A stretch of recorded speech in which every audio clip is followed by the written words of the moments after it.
इस वीडियो में मैं आपसे बात करूंगा, जैसा कि आप सभी को मालूम है आरपीएससी द्वारा इस मंथ में फर्स्ट ग्रेड एग्जाम आयोजित होने जा रहा है। तो इस बीच आज के वीडियो में मैं आपसे बात करने जा रहा हूं 2025 में पूछे गए आरपीएससी द्वारा राजस्थान इतिहास के 120 प्लस प्रश्नों के संग्रह के पार्ट 3 की चर्चा करने जा रहा हूं। इसके अलावा अगर अभी तक आपने पार्ट फर्स्ट और सेकेंड और इसके अलावा आरपीएससी द्वारा 2025 में पूछे गए करंट अफेयर का वीडियो नहीं देखा है तो प्लेलिस्ट का लिंक नीचे डिस्क्रिप्शन में दिया हुआ, आप जाके देख सकते हैं। डेली ये क्लास आपको इसी समय इस यूट्यूब चैनल पर देखने को मिलेगी। अभी तक मैंने आपको आरपीएससी द्वारा 2025 में पूछे गए राजस्थान इतिहास और करंट अफेयर के क्वेश्चन करवा चुका हूं। आगे मैं आपको जियोग्राफी के भी और पॉलिटी के भी इसी तरह क्वेश्चन करवाऊंगा जो कि आरपीएससी द्वारा 2025 में पूछे गए। इससे कि आपको पता चल सके कि 2025 में आरपीएससी के जो प्रश्नों का लेवल है वो कैसा है, क्योंकि बहुत ही अच्छा लेवल है। इस वजह से आपने देखा होगा ईओआरओ की कट ऑफ भी इस बार कम गई थी, आरएस प्री की भी कट ऑफ इस बार कम गई थी। लेकिन अगर आपको आरपीएससी द्वारा 2024 और 25 के इन सभी क्वेश्चन की पीडीएफ चाहिए, यानी कि जिसमें आपको मिलने वाली है आरपीएससी द्वारा 2024 में जितने भी एग्जाम आयोजित हुए हैं उनमें पूछे गए करंट अफेयर के क्वेश्चन, राजस्थान इतिहास के क्वेश्चन, राजस्थान पॉलिटी के क्वेश्चन सब्जेक्ट वाइज, राजस्थान कला संस्कृति के क्वेश्चन और 2025 में अभी तक जितने भी एग्जाम आयोजित हुए जनवरी से लेकर आज की डेट तक उसमें पूछे गए राजस्थान इतिहास के क्वेश्चन और राजस्थान करंट अफेयर के क्वेश्चन, और आगे भी जैसे जैसे क्लास आएगी उन सब की पीडीएफ अगर आपको चाहिए तो उसके लिए अगर अभी तक आपने हमारे यूट्यूब चैनल की मेंबरशिप ज्वाइन नहीं की है तो जल्दी से जाकर मेंबरशिप ज्वाइन कीजिए। मेंबरशिप ज्वाइन करने के लिए आपको क्या करना होगा, वीडियो के नीचे आपको चैनल आइकन और चैनल का नाम देखने को मिल रहा है, इसके सामने आपको ज्वाइन का ऑप्शन देखने को मिल रहा है, आपको ज्वाइन पर क्लिक कर देना है। जैसे ही आप ज्वाइन पर क्लिक करोगे आपके सामने इस तरह से मेंबरशिप का पेज ओपन होगा जिसमें आपको ज्वाइन का ऑप्शन देखने को मिलेगा। यहाँ पर ज्वाइन पर क्लिक कर देना, मात्र 29 रुपये का आपको पेमेंट करना है। जैसे ही आप हमारे यूट्यूब चैनल की मेंबरशिप ज्वाइन कर लेते हो उसके बाद आपको हमारे यूट्यूब चैनल के कम्युनिटी पोस्ट पर आ जाना है, या फिर मेंबरशिप का ऑप्शन होगा वहाँ पर किसी भी एक पोस्ट पर आपको आना है। वहाँ पर आपको एक टेलीग्राम ग्रुप का लिंक शो होगा, आपको ये ग्रुप ज्वाइन कर लेना है। जैसे ही आप ग्रुप ज्वाइन कर लेते हो उसके बाद ग्रुप में हाय हेलो का मैसेज कर देना, क्योंकि ग्रुप प्राइवेट है। जब आप ज्वाइन करोगे आपको ग्रुप पूरा खाली नजर आएगा, आपके ज्वाइन करने के बाद वाले मैसेज ही आपको शो होंगे। इसलिए ग्रुप ज्वाइन करने के बाद ग्रुप में हाय हेलो का मैसेज कर देना, उसके बाद वहाँ सारी पीडीएफ आपको प्रोवाइड करवा दी जाएगी और आगे भी जैसे जैसे क्लासें आएगी उनकी पीडीएफ आपको हमारे टेलीग्राम चैनल पर देखने को मिलेगी। और जिन्होंने अभी तक मेंबरशिप ज्वाइन कर लिया तो उनको भी पीडीएफ प्रोवाइड करवा दी गई है। इसलिए अगर अभी तक आपने मेंबरशिप ज्वाइन नहीं की है तो जल्दी से जाकर मेंबरशिप ज्वाइन कीजिए। और वीडियो की स्टार्टिंग में मैं आपको बता देता हूँ मैं कौन से एग्जाम के पेपर की बात करने जा रहा हूं। अब इसमें आपको राजस्थान कला संस्कृति के 2025 के लिए अलग से वीडियो नहीं देखने को मिलेंगे, क्योंकि राजस्थान कला संस्कृति के कुछ क्वेश्चन आपको राजस्थान इतिहास के साथ देखने को मिल जाएंगे, तो कुछ क्वेश्चन जब मैं आपका राजस्थान जियोग्राफी का पार्ट लेके आऊंगा तो उसके साथ देखने को मिल जाएंगे। तो चलिए वीडियो स्टार्ट करने से पहले एक बार वीडियो को लाइक कर लीजिए, क्योंकि जितना ज़्यादा आप वीडियो को लाइक करोगे हम उतने अधिक मोटिवेट होकर आपके लिए ऐसे ही कंटेंट लेके आएंगे। तो चलिए वीडियो स्टार्ट करते हैं। वीडियो स्टार्ट करने से पहले एक बार वीडियो को लाइक कर लीजिए और चैनल भी जरूर सब्सक्राइब कर लीजिए, क्योंकि ये डेली क्लास आपको इस समय देखने को मिलेगी। तो सबसे पहले मैं बात करने जा रहा हूँ लाइब्रेरियन ग्रेड सेकंड एग्जाम, जो कि आरपीएससी द्वारा 16 फरवरी 2025 में एग्जाम आयोजित हुआ था। इसमें पूछे गए क्वेश्चन के बारे में चर्चा करूंगा, इतिहास के क्वेश्चन कौन से पूछे गए हैं। क्वेश्चन नंबर फर्स्ट है आपके सामने, मेवाड़ शासक राज सिंह ने मुगल अधिकृत मेवाड़ के सीमांत भागों के परगनों को लेना प्रारंभ किया है। उक्त कथन के संबंध में कौन सा कथन सत्य है वो आपको बताना है। एबीसी 3 कथन दे रखे हैं। सबसे पहला है कि टीका दौड़ की रस्म के बहाने मुगल चौकियों पर धावा बोलने की योजना बनाई है। दूसरा है पहली मुगल चौकी मांडल थी। तीसरा है इस अभियान में 58,000 रुपये प्राप्त हुए। तो इसमें ए कथन है वो सिर्फ सही है, बी और सी गलत है। ए में दे रखा है टीका दौड़ की रस्म के बहाने मुगल चौकियों पर धावा बोलने की योजना बनाई, जो कि सही है, यानी कि केवल ए सत्य है। ए आपका करेक्ट आंसर हो जाएगा। नेक्स्ट क्वेश्चन है आपके सामने, जालोर के सोनगरा चौहान वंश का संस्थापक कौन था। आपके पास ऑप्शन है कीर्तिपाल, कानड़देव, समरसिंह, सामंत सिंह। तो इसमें आपका राइट आंसर हो जाएगा जालोर के सोनगरा चौहान वंश का संस्थापक है वो कीर्तिपाल था, यानी कि करेक्ट आंसर आपका हो जाएगा ए। नेक्स्ट क्वेश्चन है आपके सामने, राजस्थान में वर पक्ष का वधु के पिता द्वारा स्वागत किए जाने के रिवाज को क्या कहा जाता है। बत्तीसी नूतना, मधुपर्क, मुकलावा, मायरा। तो इसमें आपका राइट आंसर हो जाएगा राजस्थान में वर पक्ष का वधु के पिता द्वारा स्वागत किए जाने वाले जो रिवाज है उस रिवाज को कहते हैं मधुपर्क, यानी कि बी आपका करेक्ट आंसर हो जाएगा। नेक्स्ट क्वेश्चन, कथन और कारण दे रखा है, आपको बताना है क्या कथन सही है, कारण सही है, क्या कारण व्याख्या सही है कथन की, ये आपको बताना है। तो सबसे पहले कथन दे रखा है कि लालदासी संतों के लिए भिक्षावृत्ति है समझी जाती है, वे अपनी आजीविका परिश्रम से कमाते हैं। तो कथन सही है कि लालदासी संतों के लिए भिक्षावृत्ति है समझी जाती है। और कारण भी सही है, वे अपनी आजीविका परिश्रम से कमाते हैं। और कारण कथन का सही स्पष्टीकरण भी है, यानी कि करेक्ट आंसर आपका डी हो जाएगा। नेक्स्ट क्वेश्चन है आपके सामने, खानवा युद्ध से पूर्व बाबर ने किस हिंदू राजा के माध्यम से राणा सांगा को शांति समझौते का प्रस्ताव भेजा है? रायसेन के सिलदी तंवर, डूंगरपुर के रावल उदयसिंह, मारवाड़ के राव गंगा, चंदेरी के मेदिनी राय। तो इसमें आपका जो करेक्ट आंसर है वो हो जाएगा, खानवा युद्ध से पूर्व बाबर ने रायसेन के सिलदी तंवर हिंदू राजा के माध्यम से राणा सांगा को शांति समझौते का प्रस्ताव भेजा है, यानी कि ए आपका करेक्ट आंसर हो जाएगा। नेक्स्ट क्वेश्चन है आपके सामने, खलकनी माता गदा मेला जयपुर जिले के किस गांव में आयोजित किया जाता है? बेगस, बोराज, भावगढ़ बंदिया, बावड़ी। तो इसमें आपका राइट आंसर हो जाएगा, खलकनी माता गदा मेला जयपुर जिले के भावगढ़ बंदिया गांव में आयोजित किया जाता है, यानी कि सी आपका करेक्ट आंसर हो जाएगा। अगर अभी तक वीडियो को लाइक नहीं किया तो एक बार वीडियो को लाइक कर लीजिए, चैनल भी जरूर सब्सक्राइब कर लीजिए, क्योंकि ये डेली क्लास आपको इसी समय इस यूट्यूब चैनल पर देखने को मिलेगी। और आप जितना ज़्यादा वीडियो को लाइक करेंगे, हम उतने ही अधिक मोटिवेट होकर आपके लिए ऐसे ही कंटेंट लेके आएंगे, क्योंकि जियोग्राफी और पॉलिटी के भी इसी तरह आपको क्वेश्चन देखने को मिलेंगे, जैसे इतिहास के क्वेश्चन कंप्लीट होते हैं उसके बाद। नेक्स्ट क्वेश्चन है आपके सामने, निम्न में से किसके द्वारा 1857 की क्रांति के दौरान रानी लक्ष्मीबाई और तात्या टोपे को आर्थिक सहायता उपलब्ध करवाई गई? घीसूलाल जाजोदिया, अमरचंद बाठिया, देवी प्रसाद, सेठ दामोदर दास राठी। तो इसमें आपका राइट आंसर हो जाएगा, अमरचंद बाठिया ने 1857 की क्रांति के दौरान रानी लक्ष्मीबाई और तात्या टोपे को आर्थिक सहायता उपलब्ध करवाई है, बी आपका करेक्ट आंसर हो जाएगा। नेक्स्ट क्वेश्चन, मारवाड़ चित्रकला शैली की ठिकाना कला के अंतर्गत निम्न में से क्या सम्मिलित नहीं है? घाणेराव, बनेड़ा, रिया, भिनाय। तो इसमें आपका राइट आंसर हो जाएगा, मारवाड़ चित्रकला शैली की ठिकाना कला के अंतर्गत बनेड़ा सम्मिलित नहीं है, बाकी घाणेराव सम्मिलित है, रिया सम्मिलित है, भिनाय सम्मिलित है, लेकिन बनेड़ा सम्मिलित नहीं है, बी आपका करेक्ट आंसर हो जाएगा। ये क्वेश्चन आपके लाइब्रेरियन ग्रेड सेकंड जो कि 16 फरवरी 2025 में एग्जाम आयोजित हुआ था, उसमें पूछे गए प्रश्नों के बारे में चर्चा की जा रही है। जैसे कि मैंने आपको पहले ही कहा था, कला संस्कृति के लिए मैं अलग से वीडियो नहीं लेके आऊँगा। कुछ क्वेश्चन आपको हिस्ट्री के साथ देखने को मिलेंगे, तो कुछ क्वेश्चन आपको जियोग्राफी के साथ देखने को मिल जाएंगे। किशनगढ़ की फल्गुबाई किस नृत्य से संबंध रखती है? तेरा ताली नृत्य, भवई नृत्य, कच्ची घोड़ी नृत्य, चरी नृत्य। तो इसमें आपका राइट आंसर हो जाएगा, किशनगढ़ की जो फल्गुबाई है वो आपके चरी नृत्य से संबंध रखती है, डी आपका करेक्ट आंसर हो जाएगा। नेक्स्ट क्वेश्चन है आपके सामने, चित्तौड़ किले में स्थित कौन सा मंदिर मूलतः एक सूर्य मंदिर था? कालिका माता मंदिर, मीरा मंदिर, तुलजा भवानी मंदिर, शमिदेश्वर मंदिर। तो चित्तौड़ किले में स्थित जो एक सूर्य मंदिर था वो कौन सा था? कालिका माता मंदिर, जो कि एक सूर्य मंदिर था, ए आपका करेक्ट आंसर हो जाएगा। नेक्स्ट क्वेश्चन, सवाई जयसिंह के द्वारा चित्रकारों के लिए बनाए गए कारखाने क्या कहलाते थे? ख्याल खाना, मोदी खाना, तोशा खाना, सूरत खाना। तो सवाई जयसिंह के द्वारा चित्रकारों के लिए जो बनाए गए कारखाने हैं वो सूरत खाना कहलाता है, डी आपका करेक्ट आंसर हो जाएगा। नेक्स्ट क्वेश्चन, राजस्थान के किसान खेत जोतते समय परंपरागत रूप से किस लोक देवता की जीवनी के गीत गाते हैं? बाबूजी, गोगाजी, हड़बूजी, तेजाजी।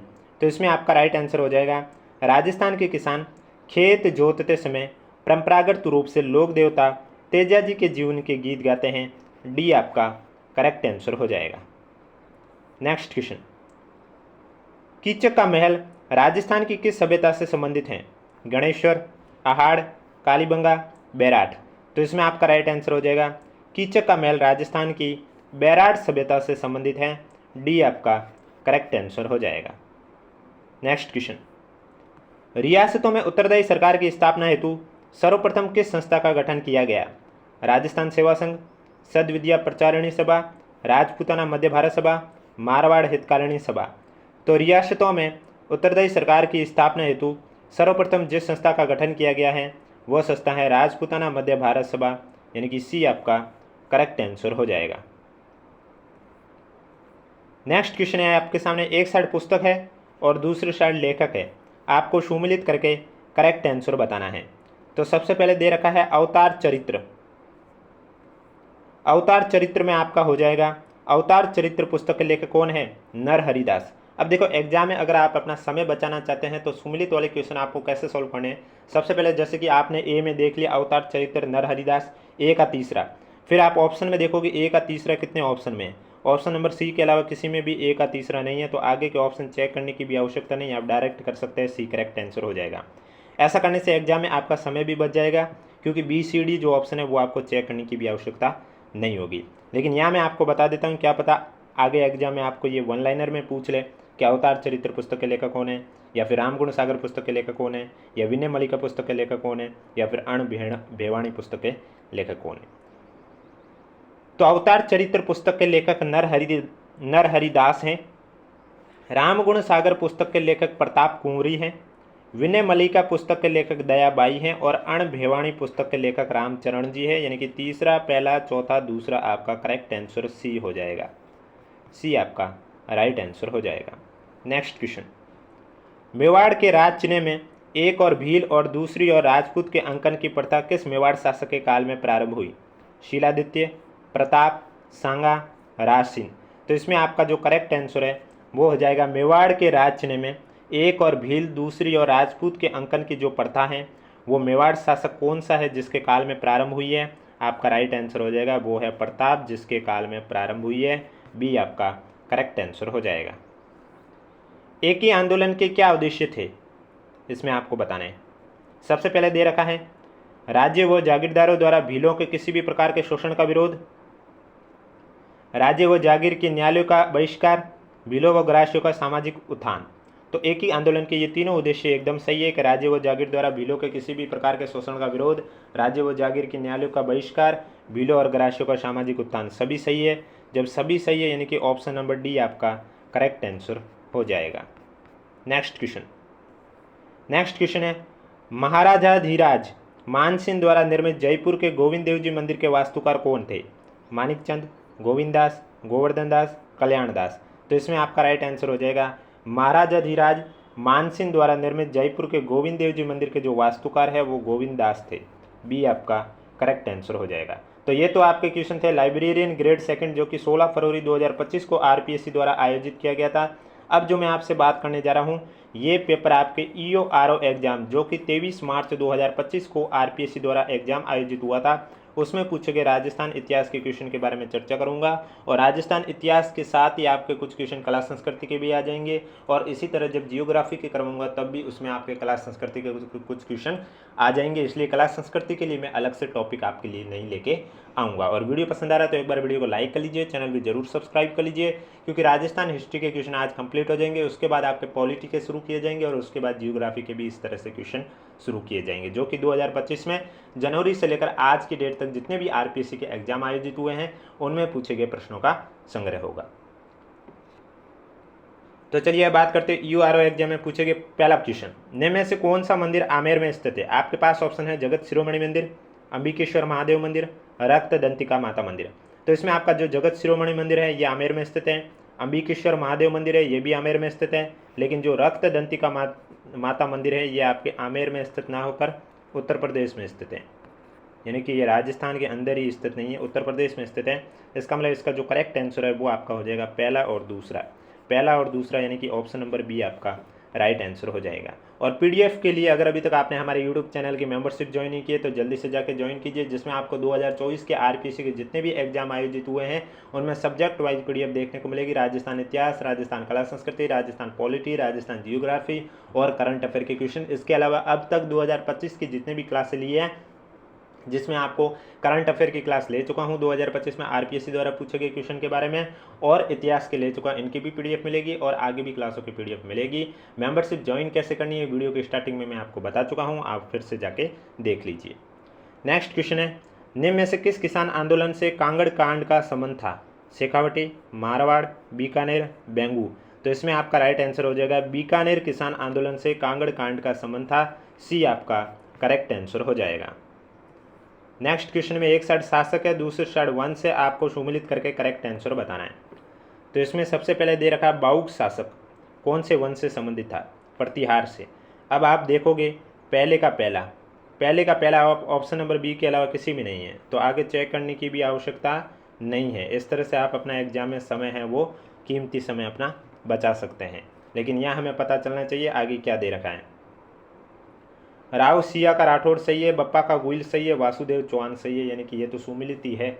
इसका क्या सुमिलित करें? आंसर ये आपका पहला, दूसरा, तीसरा, चौथा करेक्ट है, यानी कि बी आपका राइट आंसर हो जाएगा। नेक्स्ट क्वेश्चन, निम्नलिखित में से किस ब्रिटिश अधिकारी ने बूंदी के शासक राव राजा बिशन सिंह पर दबाव डालकर सती प्रथा के विरुद्ध वातावरण तैयार करने में सफलता प्राप्त की है? Robinson, C Burton, James Tod, John Ludlow. तो इसमें आपका राइट आंसर हो जाएगा जेम्स टॉड ब्रिटिश अधिकारी ने बूंदी के शासक राव राजा बिशन सिंह पर दबाव डालकर सती प्रथा के विरुद्ध वातावरण तैयार करने में सफलता प्राप्त की है। सी आपका करेक्ट आंसर हो जाएगा। नेक्स्ट क्वेश्चन है, रानी रंगदेवी का ऐतिहासिक जौहर संबंधित था चित्तौड़गढ़ से, सिवाना से, रणथंभौर से, जालोर से। तो रानी रंगदेवी की बात करें तो इनका जो ऐतिहासिक जौहर है वो आपका किससे संबंधित था? वो आपके रणथंभौर से संबंधित था, यानी कि सी आपका करेक्ट आंसर हो जाएगा। नेक्स्ट क्वेश्चन है, प्रजामंडल आंदोलन के समय में निम्नलिखित कथनों पर विचार कीजिए और निम्नलिखित में से सही विकल्प कौन सा है वो आपको चयन करना है। पहला दे रखा है, भूपेंद्र नाथ त्रिवेदी के अथक प्रयासों से बांसवाड़ा प्रजामंडल की स्थापना हुई है। कृष्णदत्त पालीवाल की अध्यक्षता में धौलपुर प्रजामंडल की स्थापना हुई है। तो ये बात सही है कि बांसवाड़ा प्रजामंडल की स्थापना भूपेंद्र नाथ त्रिवेदी के प्रयासों से हुई है, और ये भी बात सही है कि धौलपुर प्रजामंडल की स्थापना कृष्णदत्त पालीवाल की अध्यक्षता में हुई है। ए और बी दोनों सत्य है, यानी कि सी आपका करेक्ट आंसर हो जाएगा। नेक्स्ट क्वेश्चन है, निम्नलिखित में से राजस्थानी लोक संगीत के सुशिर वाद्य यंत्र कौन से हैं? यानी कि सुशिर वाद्य यंत्र वे वाद्य यंत्र जिन्हें फूंक से बजाया जाता है। जैसे अलगोजा है, ये आपका सुशिर वाद्य यंत्र हो गया। इसके बाद रखा भपंग आपका तत्व वाद्य यंत्र है, तार से युक्त है। भपंग आपका सुशिर वाद्य यंत्र नहीं है। सतारा आपका सुशिर वाद्य यंत्र है, फूंक से बजाया जाता है। नड़ भी आपका सुशिर वाद्य यंत्र है, फूंक से बजाया जाता है, यानी कि अ स द करेक्ट आंसर हो जाएगा। इसका मतलब डी आपका राइट आंसर हो जाएगा। नेक्स्ट क्वेश्चन है, लोक देवता कल्लाजी राठौड़ की समाधि है वो कहाँ पर स्थित है? चित्तौड़गढ़, गागरोन, मेहरानगढ़, कुंभलगढ़। तो लोक देवता कल्लाजी राठौड़ की समाधि की बात करें तो उनकी समाधि चित्तौड़गढ़ में स्थित है। ए आपका करेक्ट आंसर हो जाएगा। नाना साहब का झालरा और इब्राहिम का झालरा नामक जलाशय है, ये कहाँ पर स्थित है? गागरोन झालावाड़ में, तारागढ़ अजमेर में, बयाना दुर्ग भरतपुर में, जयगढ़ दुर्ग जयपुर में। तो नाना साहब का झालरा और इब्राहिम का जो झालरा है ये जलाशय आपके तारागढ़ आपको मालूम है एक बूंदी में भी है और एक अजमेर में भी है, लेकिन जो नाना साहब के झालरे और इब्राहिम का झालरा है ये तारागढ़ आपके अजमेर में स्थित है, यानी कि बी आपका करेक्ट आंसर हो जाएगा। नेक्स्ट क्वेश्चन है, निम्न में से कौन वृद्ध राजस्थान के एकीकरण के लिए गठित राजस्थान आंदोलन समिति का अध्यक्ष था? जयनारायण व्यास, सरदार वल्लभ भाई पटेल, हीरालाल शास्त्री, राम मनोहर लोहिया। तो इसमें जो आपका राइट आंसर हो जाएगा राम मनोहर लोहिया आपके वृद्ध राजस्थान के एकीकरण के लिए गठित राजस्थान आंदोलन समिति के अध्यक्ष थे। डी आपका करेक्ट आंसर हो जाएगा। नेक्स्ट क्वेश्चन है आपके सामने, लाडली दास निम्न में से किस चित्रकला शैली का चित्रकार था? किशनगढ़, जैसलमेर, बूंदी, अलवर। तो इसमें आपका राइट आंसर हो जाएगा लाडली दास है वो आपके किशनगढ़ चित्रकला शैली का चित्रकार था। ए आपका करेक्ट आंसर हो जाएगा। नेक्स्ट क्वेश्चन है आपके सामने, अभेड़ा महल कहाँ स्थित है? डूंगरपुर, बूंदी, बीकानेर, कोटा। तो अभेड़ा महल की बात करें तो ये आपके कोटा में स्थित हैं, यानी कि डी आपका राइट आंसर हो जाएगा। नेक्स्ट क्वेश्चन है, निम्नलिखित में से कौन सा पुरुषों का वस्त्र नहीं है? जामा, चौगा, अंगरखी, लप्पा। तो अंगरखी, चौगा और जामा तो पुरुषों के वस्त्र है, लेकिन लप्पा कोई पुरुषों का वस्त्र नहीं है। तो अ ब स क्वेश्चन में पूछा है पुरुषों का वस्त्र नहीं है तो इसमें आपका लप्पा हो जाएगा, क्योंकि अंगरखी, चौगा और जामा तो पुरुषों के वस्त्र हैं। जबकि क्वेश्चन में पूछा कौन सा वस्त्र नहीं है तो इसमें आपका करेक्ट आंसर हो जाएगा केवल द। लप्पा आपके पुरुषों का वस्त्र नहीं है। सी आपका करेक्ट आंसर हो जाएगा। और वीडियो पसंद आ रहा है तो एक बार वीडियो को लाइक कर लीजिए, चैनल भी जरूर सब्सक्राइब कर लीजिए, क्योंकि डेली क्लास आपको इसी समय इस यूट्यूब चैनल पर देखने को मिलेगी। निम्नलिखित में से कौन सा कथन सही नहीं है? मालव संवत का प्रारंभ 78 ईस्वी से हुआ था। मालवों ने वैदिक यज्ञ परंपरा को समर्थन देना जारी रखा था। मालव सिक्कों पर सूर्य और बोधि वृक्ष अंकित है। मालव सिक्कों पर सेनापतियों के नाम अंकित हैं।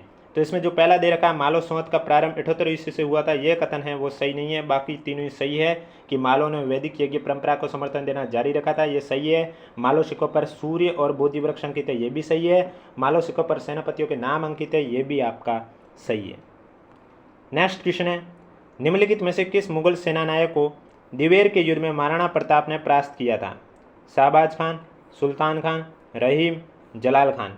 तो आपका राइट आंसर हो जाएगा मुगल सेनानायक सुल्तान खान को दिवेर के युद्ध में महाराणा प्रताप ने परास्त किया था, बी आपका करेक्ट आंसर हो जाएगा। नेक्स्ट क्वेश्चन है, एक साइड समाचार पत्र का नाम है, दूसरी साइड संपादक है, आपको युग में सही सुमिलित है वो बताना है कि कौन सा युग में सही सुमिलित है। पहला है त्याग भूमि हीरालाल शास्त्री, अखंड भारत जयनारायण व्यास, आर्य मार्तंड राम साई शर्मा। तो आर्य मार्तंड का राम साई शर्मा सही है, अखंड भारत का जयनारायण व्यास भी सही है, लेकिन त्याग भूमि का हीरालाल शास्त्री गलत है। तो सही क्या होगा? त्याग भूमि के संपादक हरिभाऊ उपाध्याय हैं। कौन है? हरिभाऊ उपाध्याय हैं। इसका मतलब जो करेक्ट आंसर ब और स है, यानी कि ए आपका राइट आंसर हो जाएगा। जितना हो सके उतना अधिक से अधिक वीडियो को शेयर करें। मध्यकालीन राजस्थान के भूमि और राजस्थान व्यवस्था के संबंध में निम्नलिखित में से कौन सा कथन सत्य है वो आपको बताना है।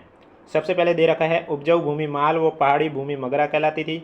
सर्दी में पैदा फसल सियालू और गर्मियों में पैदा होने वाली फसल उनाल कहलाती थी। उपज पर कर का निर्धारण लाटा और कुंता प्रणाली से होता था। तो पहला कथन सही है कि उपजाऊ भूमि माल कहलाती है और जो पहाड़ी भूमि है उन्हें मगरा कहते हैं। दूसरा भी सही है कि सर्दियों में जो फसल होती है उन्हें हम सियालू कहते हैं और गर्मियों में होते हैं उसे हम उनाल कहते हैं। और उपज पर कर का निर्धारण लाटा और कुंता प्रणाली से होता था, ये भी सही है। जब तीनों कथन सही है तो बी आपका करेक्ट आंसर हो जाएगा। निम्नलिखित में से कौन सा युग में सही सुमेलित है वो आपको बताना है। एक साइड ग्रंथ है, दूसरी साइड लेखक है। राजरूपक, कवि वीरभाण, सूरज प्रकाश, करणीदान, राम रंजाट, सूर्यमल मिश्रण। तो राम रंजाट एकदम सही है, सूर्यमल मिश्रण। सूरज प्रकाश, करणीदान भी सही है। राजरूपक, कवि वीरभाण भी सही है। जब तीनों ही सही है तो बी आपका करेक्ट आंसर हो जाएगा, A B C correct answer हो जाएगा। नेक्स्ट क्वेश्चन है, राजस्थान के आहड़ पुरातात्विक स्थलों के विषय में निम्नलिखित में से कौन सा कथन असत्य है वो बताना है। सबसे पहले दे रखा है, यहाँ से चावल और जंगली जानवर और मवेशियों के साक्ष्य प्राप्त हुए हैं। ताम्र उपकरण, कुल्हाड़ी, अंगूठी, चूड़ियाँ इत्यादि यहाँ पर पाए गए हैं। आहड़ अपने कांसे के प्रचुर भंडार के लिए प्रसिद्ध है। आहड़ सभ्यता बनास और उसकी सहायक नदियों पर स्थित थी। तो इसमें आपका जो करेक्ट आंसर हो जाएगा कि आहड़ पुरातात्विक स्थलों के विषय में कौन सा कथन असत्य है। जो तीसरा दे रखा है, आहड़ अपने कांसे के प्रचुर भंडार के लिए प्रसिद्ध है, यह असत्य है, सी आपका करेक्ट आंसर हो जाएगा। बाकी चावल, जंगली जानवर, मवेशियों के साक्ष्य प्राप्त हुए, सही बात है। ताम्र उपकरण, कुल्हाड़ी, अंगूठी, चूड़ियाँ इत्यादि यहाँ पर पाए गए, ये भी सही है। आहड़ सभ्यता बनास और उसकी सहायक नदियों पर स्थित थी, ये भी सही है। तो सी आपका करेक्ट आंसर हो जाएगा। तो ये थे क्वेश्चन जो कि आरपीएससी द्वारा 2025 में पूछे गए राजस्थान इतिहास के क्वेश्चन थे। ये क्लास मैंने आपको 3 पार्ट में कराई है और अगर अभी तक आपने तीनों क्लासें नहीं देखी है तो प्लेलिस्ट का लिंक नीचे डिस्क्रिप्शन में दिया हुआ है। और इसके अलावा अगर आपको आरपीएससी द्वारा 2024 में जितने भी एग्जाम आयोजित हुए उनमें आपको सब्जेक्ट वाइज की पीडीएफ आंसर के साथ चाहिए, यानी कि जिसमें आपको राजस्थान इतिहास के क्वेश्चन देखने को मिलेंगे, राजस्थान पॉलिटी के क्वेश्चन देखने को मिलेंगे, राजस्थान जियोग्राफी के क्वेश्चन देखने को मिलेंगे, राजस्थान आर्ट कल्चर के क्वेश्चन देखने को मिलेंगे और इसके अलावा 2024 में पूछी गई करंट अफेयर की क्लास देखने को मिलेगी, पीडीएफ देखने को मिलेगी। और 2025 में अब तक जो मैंने क्लास ली है आपके, यानी कि जनवरी से लेकर आज की डेट तक जितने भी एग्जाम आयोजित हुए हैं उनमें पूछे गए करंट अफेयर के क्वेश्चन की पीडीएफ और राजस्थान इतिहास के क्वेश्चन की पीडीएफ आपको, और आगे भी जैसे जैसे जियोग्राफी और पॉलिटी की क्लास लूँगा उनकी भी पीडीएफ आपको मिलेगी। अब पीडीएफ प्राप्त करने के लिए अगर अभी तक आपने हमारे यूट्यूब चैनल की मेंबरशिप ज्वाइन नहीं की है तो जल्दी से जाकर मेंबरशिप ज्वाइन कीजिए। मेंबरशिप ज्वाइन करने के लिए आपको क्या करना होगा, वीडियो के नीचे आपको हमारा चैनल आइकन और चैनल का नाम देखने को मिल रहा है, इसके सामने ज्वाइन का जो ऑप्शन है इस पर आपको क्लिक करना होगा। इस पर जैसे ही आप क्लिक करोगे आपके सामने मेंबरशिप का पेज ओपन होगा। यहाँ से आपको मात्र 29 रुपये का पेमेंट करना है। यहाँ पर ज्वाइन पर क्लिक करके आपको मेंबरशिप ज्वाइन कर लेनी। जैसे ही आप हमारे यूट्यूब चैनल की मेंबरशिप ज्वाइन कर लेते हैं उसके बाद आपको हमारे यूट्यूब चैनल के कम्युनिटी पोस्ट पर आ जाना है या फिर मेंबरशिप का ऑप्शन आएगा उस पर आ जाइए, किसी भी एक पोस्ट पर आप आ सकते हैं। वहाँ पर आपको एक टेलीग्राम ग्रुप का लिंक शो होगा। ये टेलीग्राम ग्रुप का लिंक जिन्होंने मेंबरशिप ज्वाइन की उन्हीं को ही शो होगा, मेंबर्स ओनली के लिए। तो आपको ये ग्रुप ज्वाइन कर लेना है। जैसे ही आप ये ग्रुप ज्वाइन कर लेते हैं उसके बाद ग्रुप में हाय हेलो का मैसेज कर देना है, क्योंकि ग्रुप प्राइवेट है। जब तक आप ज्वाइन करोगे तब तक ग्रुप आपको खाली नजर आएगा, आपके ज्वाइन करने के बाद वाले मैसेज ही आपको शो होंगे। इसलिए ग्रुप ज्वाइन करने के बाद हाय हेलो का मैसेज कर देना, उसके बाद वहाँ सारी पीडीएफ आपको प्रोवाइड करवा दी जाएगी। और अब तक जिन्होंने मेंबरशिप ज्वाइन कर ली है तो उनको भी पीडीएफ मिल चुकी है। अब कोई भी डाउट है तो नीचे कमेंट बॉक्स में पूछिए। डेली क्लास इसी समय इस यूट्यूब चैनल पर देखने को मिलेगी, इसलिए चैनल जरूर सब्सक्राइब करें, नोटिफिकेशन भी ऑन रखें ताकि जब भी मैं क्लास लेके आऊँ सबसे पहले आपके पास पहुँचे।